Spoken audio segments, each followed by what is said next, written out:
প্রশ্ন আসবে এই জন্য। যেহেতু ট্রাকে ঢোকা বলছেন, এটা ট্রাকের সঙ্গে সম্পর্কিত হচ্ছে ব্যবসায়িক সংগঠন, কারণ এটা আমি অন্য জেলাতেও ইমপ্লিমেন্ট করতে গিয়ে আমি বাধার সম্মুখীন হয়েছি। যাক, আমি কথা বলবো, যদি তাদের সম্মুখীন হয় তা আমাদের তো সমস্যা না, আমরা সেটা ইমপ্লিমেন্ট করতে পারবো। বলেছি যে কারণ অনেক জায়গায় আমি প্রবলেম ফেস করেছি। আমি আবার এটাও বলেছি যে ওইটা যে ওই প্রবলেম এখানে হবে তারও কোনো গ্যারান্টি নাই, কিন্তু আগে কিন্তু আমার প্রবলেম ফেস করেছি ট্রাকগুলো আমরা কন্ট্রোল করতে গিয়ে।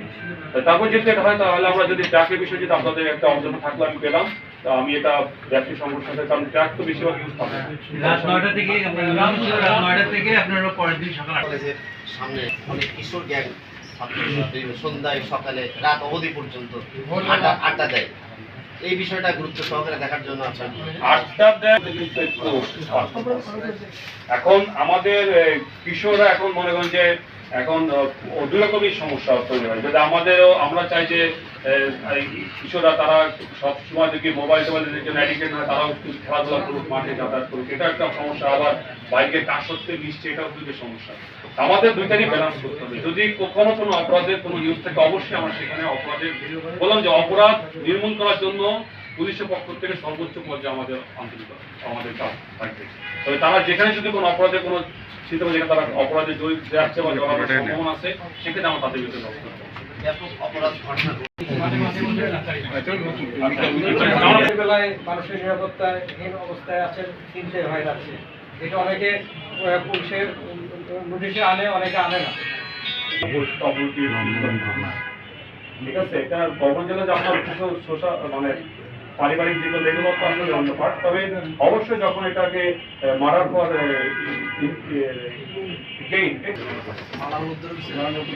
আপনাকে স্বাগত বগুড়ায়।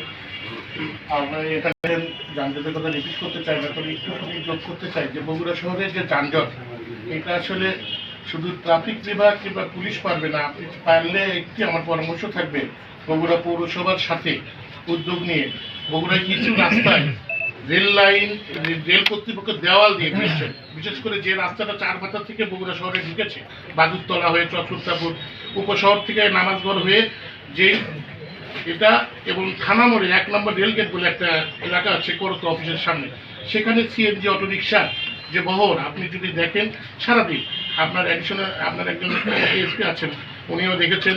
এবং এই দেওয়ালটি দেওয়াতে কোনো রকম মার্কেট, 3টা মার্কেটে পার হওয়ার কোনো রাস্তা নেই।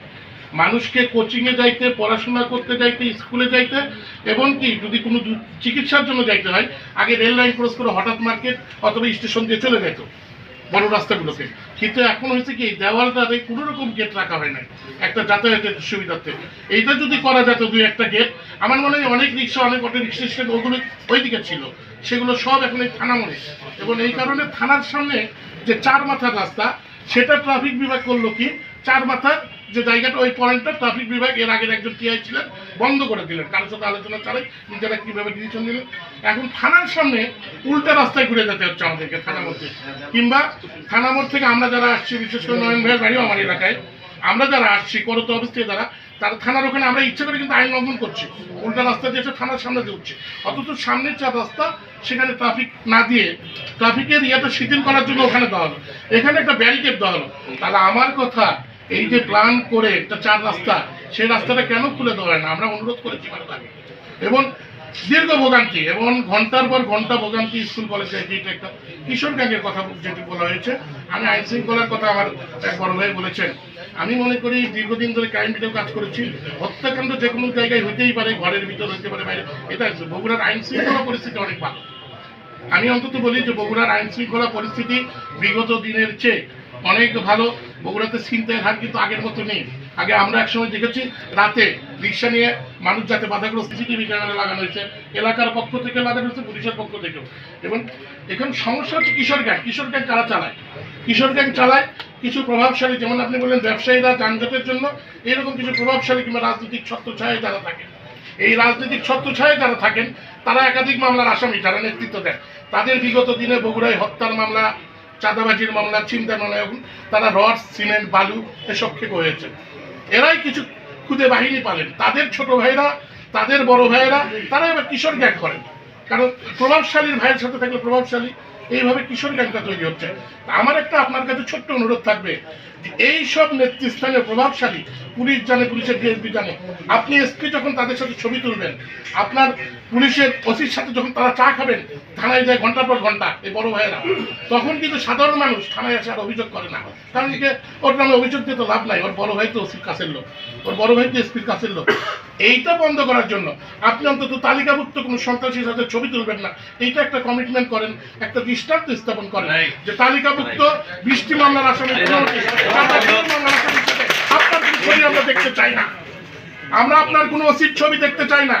এই ওসিদের আমি ছবি তোলার পুরোপুরি না, এই ছবিটা আপনার ওসিদেরও বলতে হবে, সার্কেলদেরও বলতে হবে, তাদের সাথে চা পান করা যাবে না। আপনি একটা নিয়ম চালু করেন, তারা একটু আতঙ্কে থাক, থানায় ঢুকলে বিব্রত বোধ করুন, তাদের বড় ভাইয়েরা বিব্রত বোধ করলে। মাননীয় পুলিশ সুপার, আমি একটু বলি, তারা আপনি যখন এটা করবেন, আপনার অফিসাররা করবে, মানুষের ভিতর যখন এটা প্রচার হবে, তখন কিন্তু এই কিশোর গ্যাংকেরা ভয় খাবে যে নতুন এসপি আসছেন, এই এসপি কাকে সময় দিচ্ছে না। এই একটা প্রভাব তৈরি করেন না কেন? পুলিশ ভীতিকর হবে, প্রীতিকর হবে। পুলিশ সন্ত্রাসীদের জন্য, অপরাধীর জন্য হবে ভীতিকর, আমাদের সাধারণ মানুষের জন্য হবে প্রীতিকর। এইটাই পুলিশের লক্ষ্য উচিত। অনেকে বলেন পুলিশ হবে প্রীতিকর, পুলিশ জনগণের বন্ধু থাকবে। জনগণ বলতে দেখেন সন্ত্রাসী তো জনগণ, সন্ত্রাসী ভোটার, কিন্তু তার জন্য যদি পুলিশ প্রীতিকর হয়, এটা আমাদের জন্য ভীতিকর। এই বিষয়টা আপনি একটু খেয়াল রাখবেন। সেই পাশাপাশি আরেকটি জিনিস, বগুড়ার মোটর সাইকেল নিয়ে একটা কথা হয়, ফেসবুকে আমরা বলি, আমি একটা স্ট্যাটাস দিয়েছিলাম বেশ কিছুদিন আগে, যে মোটর সাইকেল মালিক সমিতি গঠন করব। কেন করব? মোটর সাইকেল মালিক সমিতি গঠন হলে মোটর সাইকেল সামান্য, আমি হয়তো বাজার করতে গেছে একটা লোক বাচ্চাকে নিয়ে স্কুলে যাচ্ছে, যিনি তাড়াহুড়া মাথায় উঠে গেছেন সারা রাত এটুকু, কিংবা ব্যস্ততার কারণে রুগী দেখতে গেছে, তার মোটর সাইকেলটি ধরে, হেলমেট নাই, কাগজ সব আছে, নাম্বার আছে, কাগজ আছে, তাকে অন্তত 10,000 টাকার মামলাটি দিয়েন না ছাত্রদেরকে। আপনি দেন, যার নাম্বার নেই, সে সাংবাদিক হোক, যত বড় কর্মকর্তা হোক, আপনি তাকে কেসটা দেন, যার রেজিস্ট্রেশন নেই, ড্রাইভিং লাইসেন্স নেই, তাকে দেন। কিন্তু এইভাবে মোটর সাইকেল নিয়ে বগুড়ায় কিন্তু মানুষের মনে পুলিশের নিয়ে একটি বিরূপ প্রতিক্রিয়া রয়েছে। এই প্রতিক্রিয়াটি দূর করেন, এবং সেই সাথে অবৈধ সিএনজি অটোরিকশা যেগুলো আছে সেগুলো মাঝে মাঝে ধরেন। কিছু কার মাইক্রো আছে, আপনাদের অনেক অফিসারের সাথেও চলাফেরা করে, ড্রাইভিং প্র্যাকটিসও করে অনেক অফিসার, আমি নাম ধরে বলতে পারবো। তো এই প্র্যাকটিসগুলো যে করে, নাম্বারবিহীন গাড়িগুলো, এই গাড়িগুলো ধরেন, একটু দৃষ্টান্ত স্থাপন করেন।